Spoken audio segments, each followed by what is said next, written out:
तो राना क्लास में आपका स्वागत है। तो आज मैं आपको लेटेस्ट एग्जाम कॉम्पिटिटिव एग्जाम और जॉब अपडेट बताऊंगा। तो इस वीडियो को शुरू से अंत तक देखें। पसंद आने पर लाइक्स, नए लोग सब्सक्राइब करना ना भूले। तो पहली खबर बिहार पुलिस है और ये बहुत बड़ी खबर है, क्योंकि जिस तरह इतनी सोशल मीडिया और इतनी लोगों की इंटरनेट की सुविधाएं होने के बाद भी है जो कि आज भी है जो कि बहुत सारी गलतियां हैं जो कि लोग कर रहे हैं। और ये बहुत आश्चर्यजनक है, आप देख सकते हैं इसमें। और ये CSBC advertisement number 5/2020 for the post of constable of in Bihar police.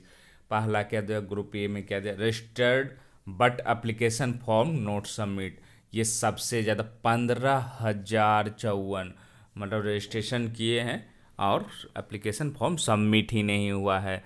बहुत सारे लोग इसमें ऐसे भी होंगे जिन्होंने रजिस्ट्रेशन किया, बाद में फॉर्म नहीं भरना चाहते, वो अलग बात है। लेकिन जिनकी इच्छा थी उनके फॉर्म सबमिट नहीं हुए, इसका मतलब कहीं ना कहीं छात्रों द्वारा है जो कि गलतियां हुई है। और इसीलिए कहता हूँ कि फॉर्म भरने के समय है जो कि काफ़ी सावधानी बरते और पूरी प्रक्रिया को है जो कि जान ले तभी भरें। बहुत सारे लोगों को बताने पर ये कहते हैं कि मुझे तो सब पता है, लेकिन आपके पता रहने से अगर सबको सब चीज़ पता ही रहती तो ये फिर 15,054। फिर दूसरे में देख सकते हैं application form cancelled by applicant है जो कि 10,600 लोग है जो कि एप्लीकेशन फॉर्म कैंसिल्ड एप्लीकेंट द्वारा ही किया गया है। तो ये भी आप देख सकते हैं 10,600। फिर क्या है तीसरा, invalid the ground multiple application undefendable और no photo and signature over age due to applied age female. तो 1,415 टोटल है जो कि 27,069 जो है उनका है जो कि रिजेक्ट किया गया है। और किस कारण से रिजेक्ट किया गया है वो भी आप देख सकते हैं। इस तरह से दिया हुआ है, रजिस्ट्रेशन नंबर के साथ दिया हुआ है और कितना 15,054 नाम के साथ है। और क्यों किया गया है ये विवरणी ये आप CSBC के वेबसाइट पर है जो कि कल ही है जो कि रात को दिया गया है। तो आप लोग देख लें और एक बार निश्चिंत हो लें, क्योंकि अगर आपका होगा तो फिर मुश्किलें बढ़ सकती, क्योंकि इसकी परीक्षा है वो आपको 14 मार्च और 21 मार्च को होनी है। बहुत सारे लोग कन्फ्यूज, क्या बिहार पुलिस परीक्षा होगी? नहीं होगी, क्योंकि ये रिजेक्शन लिस्ट जारी हो गया और डेट भी दिया हुआ है। तो आयोग की पूरी तैयारी, तो आप लोग जो कि तैयारी करें। और कट ऑफ तो आप देख ही रहे हैं, क्योंकि जिस तरह से परीक्षाएं अगले बार 70 के आसपास गई, इस बार कभी नहीं दिया है। तो आप लोग जो कि तैयारी करते रहे, उसमें हिंदी अंग्रेजी आपको भी रहेगा। और ये जो नया संशोधन हुआ है जो कैबिनेट के द्वारा, ये अगले एग्ज़ाम के लिए हुआ है, क्योंकि विज्ञापन इसकी जारी हो चुकी है और परीक्षा होने वाली, इसलिए जो कैबिनेट में जो सिपाही भर्ती के लिए संशोधन हुआ है वो इस परीक्षा के लिए नहीं हुआ है। तो आप लोग अपना लिस्ट है जो कि देख ले। और ये लगभग 8400 आसपास सीट है इसमें। उसके बाद आते हैं दूसरी खबर पर।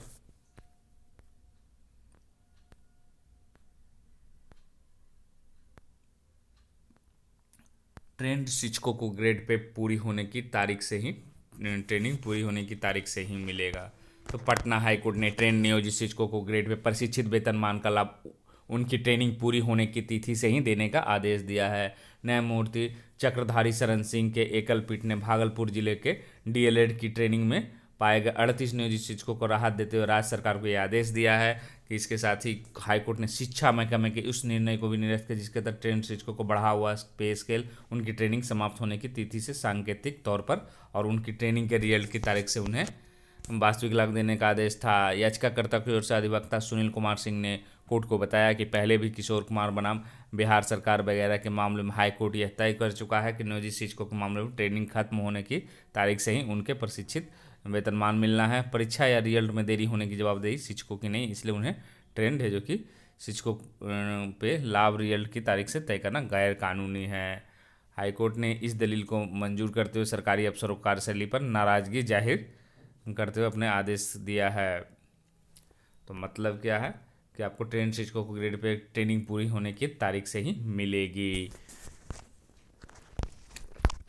फिर है आपको कृषि विभाग के विभिन्न श्रेणी के पद है जो कि पदों का जल्द ही बहाली होगी। सरकार रिक्त पदों को भरने की तैयारी में है। इसकी प्रक्रिया शुरू करने के लिए विभागीय अधिकारियों को कार्रवाई शुरू करने के निर्देश दिए हैं।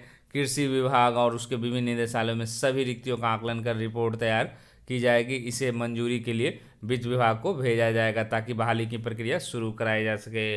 विशेष सचिव कृषि विजय कुमार की अध्यक्षता में हाल ही में बैठक आदि को लेकर मंथन हुआ।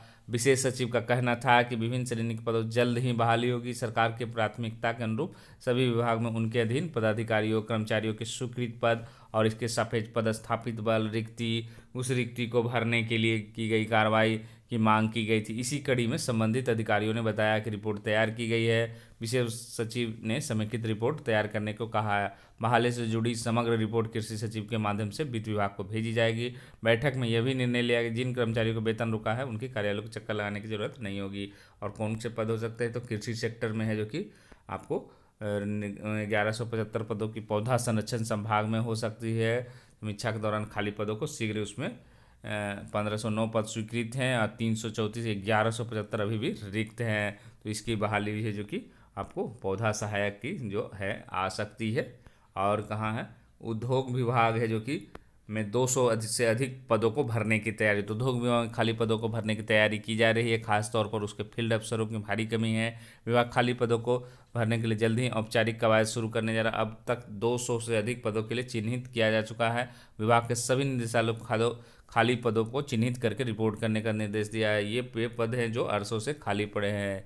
उद्योग विभाग के तहत हथकरघा एवं रेशम निदेशालय के तहत सर्वाधिक 200 से अधिक पद खाली है। सहायक अधीक्षकों के कुल 21 में 19 पद खाली है। अधिदर्शक एवं पर्यवेक्षकों के सभी से 62 पद खाली। कीट पालकों के 139 में से 99, तकनीकी पर्यवेक्षकों में 27 में 10, वरीय अनुदेशकों के सभी 22 पद खाली है। बुनकरों के सभी 10 पद रिक्त है।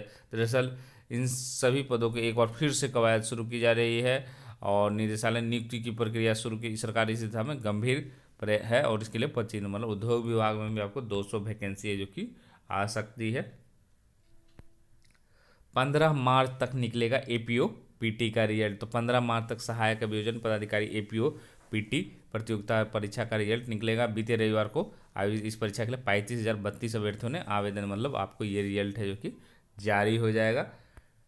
उसके बाद नेट उत्तीर्ण को पीजी के लिए 31 दिसंबर तक का समय दिया गया है। तो विश्वविद्यालय अनुदान आयोग ने जुलाई 2018 के नेट जेआरएफ उत्तीर्ण छात्र छात्राओं को पीजी के लिए 31 दिसंबर तक का समय दिया गया है। वैसे छात्र जो अभी मास्टर डिग्री में है अपेयरिंग है और जिनका रिजल्ट नहीं है वैसे छात्र इसके लिए एलिजिबल होंगे। ऐसे छात्रों को नेट जेआरएफ अवार्ड तभी किया जाएगा जब वे अपनी मास्टर डिग्री पूरी कर लेंगे। आईबीपीएस मुख्य परीक्षा का एडमिट कार्ड जारी हो गया। तो institute of banking personal selection ने क्लर्क मुख्य परीक्षा का एडमिट कार्ड जारी कर दिया गया है। आईबीपीएस क्लर्क मुख्य परीक्षा का आयोजन 28 फरवरी को होगा। क्लर्क मेन परीक्षा एडमिट कार्ड IBPS.in पर जारी कर दिया गया है। वेबसाइट से एडमिट कार्ड डाउनलोड कर सकते हैं, तो जिनका है वो डाउनलोड कर लें। फिर है आपको परीक्षा की प्रक्रिया व रिजल्ट के प्रकाशन में कोई त्रुटि नहीं। तो झारखंड हाई कोर्ट के जस्टिस संजय कुमार द्विवेदी की अदालत सोमवार को छठी जेपीएससी रिजल्ट को चुनौती देने वाले याचिकाओं पर सुनवाई जारी रही। वीडियो कॉन्फ्रेंसिंग के माध्यम से मामले की सुनवाई के दौरान प्रार्थियों की ओर से बहस पूरी कर ली गई। इसके बाद राज्य सरकार की ओर से भी पक्ष रखा गया। सरकार की ओर से बहस पूरी होने के बाद जेपीएससी द्वारा बहस शुरू की गई जो अधूरी रही। मामले की अगली सुनवाई अदालत ने 9 फरवरी की तिथि निर्धारित की है। इसके पूर्व प्रार्थियों की ओर से बहस पूरी होने के बाद राज्य सरकार की ओर से महाधिवक्ता रंजन ने बहस शुरू की। उन्होंने कहा कि प्रार्थियों की ओर से रखा गया दलील सही नहीं है। महाधिवक्ता ने अदालत को बताया कि छठी संयुक्त सिविल सेवा प्रतियोगिता परीक्षा की पूरी प्रक्रिया सही है। नियमावली के अनुसार जेपीएससी ने विज्ञापन निकाला और विधिवत प्रक्रिया शुरू किया तथा अंतिम परिणाम जारी किया।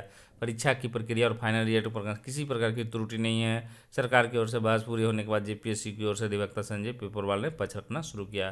तो क्या है कि आपको परीक्षा की प्रक्रिया और रिजल्ट में प्रकाशन में कोई त्रुटि नहीं बताया गया है, लेकिन देखना है क्या आज भी ये जो कि सुनवाई है। हफ्ते में 4 दिन काम 3 दिन छुट्टी का विकल्प होगा। कामकाजी लोगों के लिए खुशखबरी है। सरकार हफ्ते में सिर्फ 4 दिन काम और 3 दिन छुट्टी के प्रावधान पर विचार कर रही है। देश में बन रहे नए श्रम कानूनों का यह प्रावधान किया जा सकता है। श्रम सचिव ने सोमवार को यह जानकारी दी। उनके मुताबिक नए लेबर कोड के ये विकल्प रखा जाए जिस पर कंपनी और कर्मचारी आपसी सहमति से फैसला ले सकते हैं। नए नियमों के तहत काम के घंटों को बढ़ाकर 12 घंटे तक किया जा सकता है। कामकाजी घंटों की हफ्ते अधिकतम सीमा 48 है। ऐसे में कामकाजी दिनों का दायरा घट जाएगा। श्रम सचिव ने ईपीएफ पर टैक्स को लेकर बजट में हुए ऐलान पर जानकारी दी। तो मतलब क्या है कि अगर हफ्ते में 4 दिन काम करना चाहते हैं, 3 दिन छुट्टी करना चाहते हैं, तो ये हो सकता है। अगर कंपनी और आप दोनों में सहमति है तो ऐसा संभव है। लेकिन 8 घंटे से आपको 12 घंटे भी काम करना पड़ सकता है। न्यूनतम पेंशन में बढ़ोतरी का प्रस्ताव नहीं है, तो ये उनके लिए है, पेंशन मासिक के लिए है। तो ये अच्छा विकल्प होगा, खासकर जो भविष्य में सोच रहे हैं कि नौकरी लगेगी तो कैसी लगेगी, या जो कर रहे हैं उनके लिए विकल्प का ऑप्शन खुल सकता है। जल जीवन मिशन के लिए 130 पदों पर भर्ती होगी। तो यूपी सरकार जल जीवन मिशन की योजनाओं को रफ्तार देने के लिए 3,000 से ज़्यादा लोगों की तैनाती करेगी। यह लोग नए बनने जा रहे निदेशालय में रखे जाएंगे। इसमें अधिकारियों कर्मचारियों के 3130 के पदों पर नियुक्ति आउटसोर्स से होगा। 359 पद 3 साल के अनुबंध से भरे जाएंगे। इसके अलावा 572 पद प्रतिनियुक्ति से भरे जाएंगे। नवगठित नमामि गंगे व ग्रामीण जलापूर्ति निदेशालय में मुख्यालय मंडल व जिला स्तर पर प्रशासनिक अमले की तैनाती की जाएगी। इस निदेशालय को बनने की सैद्धांतिक अनुमति पिछले साल सितंबर में दी गई थी। असल में जल निगम के पास पर्याप्त तकनीकी मानव संसाधन है जो कि उपलब्ध नहीं है। जल निगम ने मिशन की योजनाओं में तकनीकी काम राज्य सरकार से मिलने वाले सेंटेज की 12.5% धनराशि समय से करने में असमर्थता जताई है। जबकि केंद्र सरकार ने योजनाओं को समय से पूरा करने का निर्देश दिया। मतलब 3,000 से ज़्यादा लोगों की जो कि आउटसोर्स से पद भरे जाएंगे। ये जल जीवन मिशन के लिए है, उत्तर प्रदेश के लिए ये है। इंतजार खत्म, 15 से ऑनलाइन भरे जाएंगे जेपीएससी परीक्षा कल ही है, जो कि मैंने बताया था, और विज्ञापन भी जारी हो गई है इसकी। तो झारखंड सिविल से 252 पद हैं। 15 फरवरी से 15 मार्च तक ये भरा जाएगा। सबसे बड़ा जो कन्फ्यूजन है उसी की चर्चा मैं कर रहा हूँ कि जो बिहार के हैं और उत्तर प्रदेश के हैं और अन्य राज्यों के, वो सोच रहे हैं कि पहला, क्योंकि जेएसएससी में जिस तरह से फॉर्म भरने से मना किया गया, तो लोगों के मन में यही बैठा है अन्य राज्यों के छात्रों को कि वे फॉर्म नहीं भर सकते। लेकिन ऐसा नहीं है। तो फिर बहुत सारे लोग अपने अपने तर्क दे रहे हैं कि 10% ही होगा अन्य राज्यों के लिए। तो ये भी नहीं है, क्योंकि बिहार उत्तर प्रदेश में खासकर पीसीएस के एग्ज़ाम में इसमें जनरल की पूरी सीटों पर फाइट कर, मतलब 114 सीट है जो कि उस पर आपकी जनरल की पूरी सीटों पर आपकी लड़ाई। अब आप कहेंगे कि आरक्षण में ओबीसी में हूँ, मैं एससी एसटी हूँ, तो मुझे क्या आरक्षण मिलेगा? तो नहीं मिलेगा, क्योंकि जब तक झारखंड सरकार से आपके सर्टिफिकेट नहीं बने रहेंगे तो आपके नहीं बनेंगे।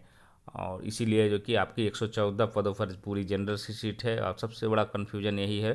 तो आप इसको आराम से भर सकते हैं, इसमें कहीं कोई परेशानी नहीं होगी। आप अन्य राज्य के भी हैं तो वही भर सकते हैं। उसके बाद क्या है, ये निकला ही है। और 1 अगस्त 2016 जो है मैक्सिमम है, और मिनिमम जो है 1 मार्च 2021 से गणना होगी। 21 से 35 बरस इसकी एज है। और सीट तो आपको कल ही बताया था। परीक्षा जो है आपको 2 मई 2021 को होगी। और मुख्य परीक्षा संभावित तिथि सितंबर का चौथा, मतलब आपको बहुत कम समय दिया जाएगा। मानकर चला जाए कि 3 महीने से भी कम समय है, और इतने कम समय में जेपीएससी प्री निकालना मतलब बहुत आसान भी और बहुत कठिन भी नहीं, क्योंकि आप सिर्फ झारखंड भी पढ़ेंगे तो भी रिजल्ट है जो कि आपके आ सकते हैं। और 110 200 में 110 क्वेश्चन रहेंगे आपको झारखंड से ही। तो आप जितने झारखंड में गहराई से अध्ययन करेंगे, तो आपके लिए ऊपरी ऊपरी अध्ययन करेंगे तो हो सकता है, क्योंकि रिजल्ट फंस सकता है आपको। इसलिए आप लोग थोड़े से थोरो भी अभी पढ़ना शुरू करें। बहुत सारे प्रकाशन का किताब है जो कि मार्केट में, अगर पुराने किताब है तो पुराने किताब भी अभी तत्काल पढ़े, फिर नए किताब तो कुछ दिनों के बाद है जो कि सेट भी है। और सेट प्रैक्टिस ज़्यादा पढ़े, उसके साथ कुछ क्वेश्चन भी बनाए सेट के लिए। झारखंड का स्पेशल ही एक ही चैप्टर का मान लिया मिला तो उसी चैप्टर का बनाए, तो जिससे कि आपको फ़ायदा होगा। और एक चीज़ तो तय है कि इसमें बहुत अच्छी अच्छी पोस्ट है। झारखंड प्रशासनिक सेवा उप समाहर्ता के 44 हैं आपको, मतलब डीएसपी के 40 हैं। जिला समादेष्टा भी एक तरह का डीएसपी होता है होमगार्ड का, तो 16 है। काराधीक्षक का 2 है। तो मतलब अच्छे अच्छे पोस्ट हैं, इसलिए आप लोग इस पोस्ट के लिए टेंशन नहीं लें। और यहाँ पर आप देख सकते हैं किसके कितने पद। अनारक्षित 114 जो है ये अन्य राज्य के लोगों के लिए इतने ही सीटों पर फाइट कर सकते हैं। तो ये अच्छा मौका, और ये सब कन्फ्यूजन निकाल दें कि अन्य राज्यों को भरना है नहीं भरना। आप भर सकते हैं, आराम से भर सकते हैं। आपको आरक्षण वाली सीटें नहीं मिलेंगी बस। पारा शिक्षकों को स्थायी करने के लिए सृजित हो सकते हैं नए पद। तो राज्य में समग्र शिक्षा अभियान के तहत कार्यरत पारा शिक्षकों को स्थायी करने के लिए नए पद सृजित किए जा सकते हैं। इनके वेतनमान को देने को लेकर प्रस्तावित सेवा शर्त नियमावली अंतिम रूप में है। वहीं स्थायीकरण के लिए शिक्षकों के लिए नए पद सृजित किए जाने पर मंथन चल रहा है। पारा शिक्षक वर्तमान में समग्र शिक्षा अभियान के तहत अनुबंध पर कार्य कर रहे हैं उन्हें वेतनमान देने के लिए पदों का सृजन जरूरी। सूत्रों के अनुसार इनके लिए प्रस्तावित 5200 से 20,000 शिक्षकों के नए पद सृजित किए जाने पर विचार चल रहा है। इसी मानदेय पर अन्य पद भी सृजित होंगे, नहीं हटाए जाएंगे। गैरेटेड पारा शिक्षक मिलेगा इनको, मानदेय मिलेगा, इनको हटाया नहीं जाएगा। और ये जो पीटी है जेपीएससी की, ये तो 400 नंबर की है। आपको दो फर्स्ट सीटिंग होगी आपको, उसके बाद सेकंड सीटिंग, 2 सीटिंग में आपकी परीक्षा होगी, वही दिया हुआ है आपको। और इसको जो है आप कर सकते हैं। इसके लिए मैं स्पेशल है जो कि वीडियो बनाऊंगा किस तरह से आप तैयारी करें। 2 पेपर रहेंगे, नेगेटिव मार्किंग नहीं होती है, बहुत सारे लोग नेगेटिव मार्किंग समझ रहे थे। तो इसी अपडेट के साथ धन्यवाद।